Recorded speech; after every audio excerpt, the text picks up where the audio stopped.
Buenos días, mi nombre es Jairo Ciesa, soy abogado, profesor de la Facultad de Derecho en los cursos de Derecho Civil en la Universidad Católica, en la Universidad de San Marcos, en la Universidad de Lima. Bueno, en primer lugar agradezco la invitación hecha por JUS 360 y el encargo que me han dado es un poco comentar algunos artículos mencionados en el anteproyecto de reforma del Código Civil de la comisión presidida por el profesor Gastón Fernández Cruz.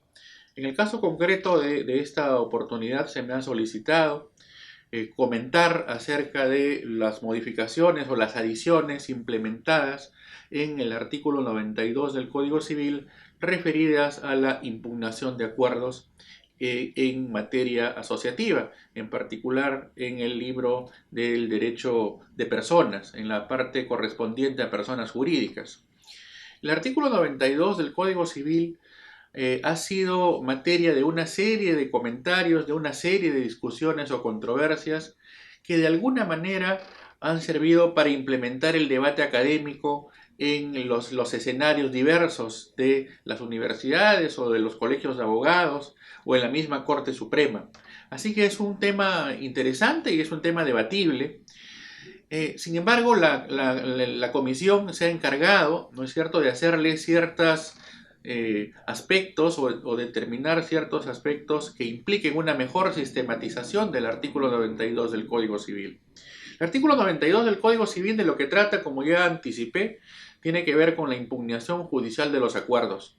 En primer término, lo que se determinaba o se determina en el Código Civil vigente tiene que ver que contra qué acuerdos pueden ser cuestionados o contra qué acuerdos se puede ir en caso de que los sujetos se considere que deban requerir o cuestionar el acuerdo respectivo. En primer lugar, contra los acuerdos de las asociaciones que violen las disposiciones legales o cuestionen las disposiciones estatutarias, ¿no? Es decir, las normas imperativas, obviamente no se puede ir en los acuerdos tomados por la asociación, ni tampoco se puede ir contra la autonomía privada en el sentido de la autorregulación de los intereses por parte de los integrantes de la asociación. Es decir, no se puede contravenir ni disposiciones o normas imperativas, ni tampoco se puede contravenir las disposiciones estatutarias, ¿no?, previstas o establecidas por las partes que constituyeron el negocio jurídico plurilateral.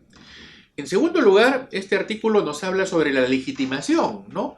El artículo vigente nos habla sobre la legitimación en el sentido que quienes pueden plantear el cuestionamiento, la impugnación de acuerdos, pueden ser aquellos socios, ¿no es cierto?, que hayan participado en la Asamblea General de Asociados y que hayan dejado constancia en acta de su oposición al acuerdo, en primer término.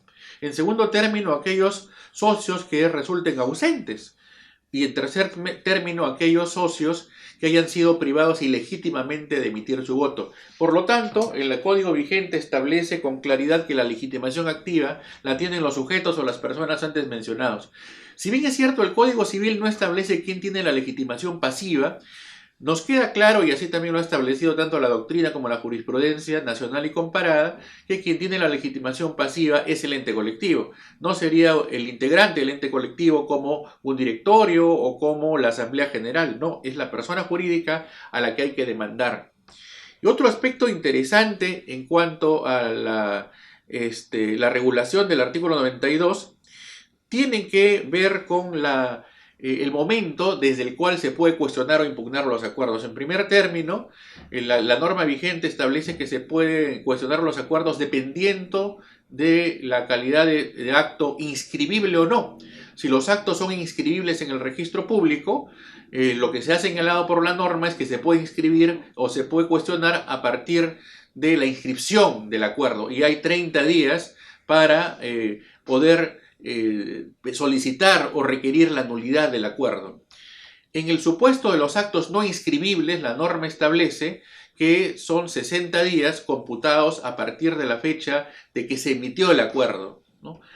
Este es más o menos el criterio de la norma vigente actualmente, aparte, por supuesto, de un aspecto procesal establecido en el 92 del Código Civil, que este tipo de impugnaciones se llevan a cabo a partir de procesos de carácter abreviado.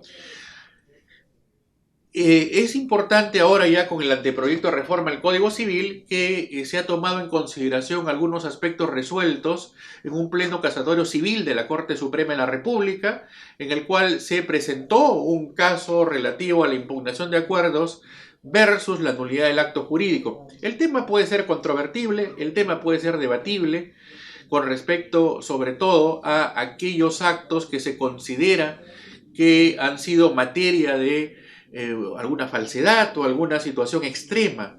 Sin embargo, la comisión, desde mi punto de vista con criterio, ha adoptado una de las posiciones referidas en el quinto pleno de la Corte Suprema, estableciendo que los acuerdos pueden ser impugnados solamente a través de esta vía procedimental, y no a través de la vía de la nulidad del acto jurídico, que de alguna forma generaba que los acuerdos tomados por las asociaciones no se consolidaran con cierta prontitud y se quedara al arbitrio del tiempo o de la posibilidad de que pasados 8, 9 o 10 años recién a alguien se le ocurra cuestionar un acuerdo, lo cual pues ha generado en la práctica mucha inestabilidad.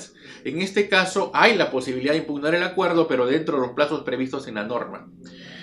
Entonces, el artículo 92 del anteproyecto, ahora sí me refiero al anteproyecto en concreto, establece algunas variaciones. Por ejemplo, la definición o la sumilla de impugnación judicial de acuerdos se ha sistematizado, ¿no es cierto?, en 4 puntos o en 7 puntos, lo que antes formaba parte de una norma en un sentido más bien estricto, ¿no? No en un sentido de establecer criterios a través de ciertos numerales.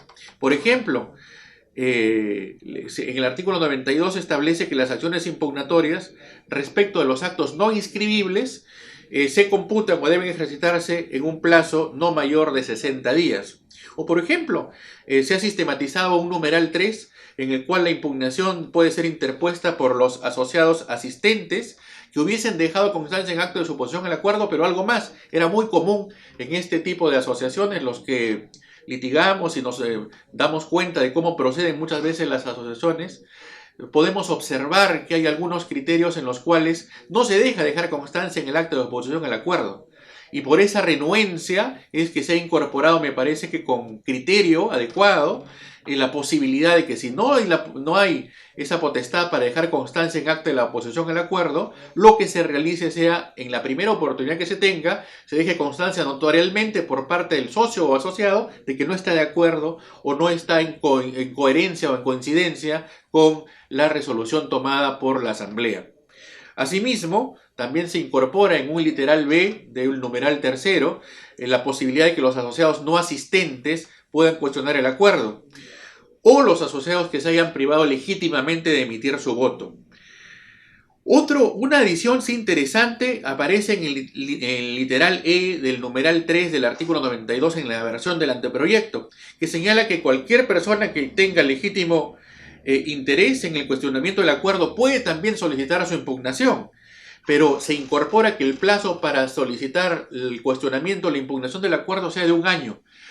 Aquí yo creo que la inspiración ha sido el artículo 150 de la Ley General de Sociedades, que también regula la impugnación de acuerdos en personas jurídicas lucrativas. Y la inspiración ha sido para aquellas personas que no formen parte de la asociación, que no formen parte de la persona jurídica, sino que sean terceros, por ejemplo, acreedores, con legítimo interés para cuestionar el acuerdo. En estos casos, se ha previsto con claridad que sí tienen la posibilidad de impugnar el acuerdo, pero no en un plazo de 10 años o lato, como lo que se preveía o lo que se podía deducir de la forma como está redactada actualmente, sino que el plazo será un plazo también corto, un plazo de 1 año, para establecer la consolidación de seguridad jurídica en lo que respecta a los acuerdos. En cuanto a el numeral 5 en la sistemática de la nueva regulación, se establece que si el acuerdo es inscribible, se mantiene que debe formularse en el plazo de 1 mes. Sin embargo, hay una adición interesante. Sin perjuicio de ello, las personas legitimadas a impugnar el acuerdo pueden hacerlo desde la fecha de su adopción. Es decir, no es necesario que el acuerdo se inscriba. Desde que ya se sepa de la contravención del acuerdo, por ejemplo, a una norma estatutaria, se puede impugnar el acuerdo independientemente de si el acto es inscribible o no. Es decir, hay una posibilidad a fin de que los perjudicados puedan cuestionar el acuerdo sin esperar que éste se inscriba, porque muchas veces la inscripción no se hace de inmediato, con lo cual el plazo no sería de 30 días, sino sería el plazo en que se inscribe el acuerdo más los 30 días. Me parece una disposición interesante. Otro de los puntos finalmente que me parecen relevantes en cuanto a la legitimidad de la impugnación de acuerdos es que pueden cuestionar los acuerdos aquellos asociados que son excluidos mediante el acuerdo que se cuestiona. Y a mí me parece es una adición importante porque en gran cantidad de oportunidades los asociados que eran excluidos no podían estar legitimados para cuestionar el acuerdo que los excluía expresamente. ¿Por qué? Porque se decía que ya no tienen la calidad de asociados. Eso no resiste un análisis serio de la norma y por lo tanto me parece muy bien que se haya incorporado que también puedan, en el sentido que también puedan impugnar los acuerdos aquellos asociados que han sido precisamente excluidos por el acuerdo impugnado. Así que en conclusión, la parte del artículo 92 del Código Civil me parece bastante adecuada, bastante correcta, en concordancia con los criterios establecidos por la Corte Suprema de la República y en coherencia con algunos criterios que ha establecido tanto la doctrina, la legislación y la jurisprudencia comparada. Muchas gracias.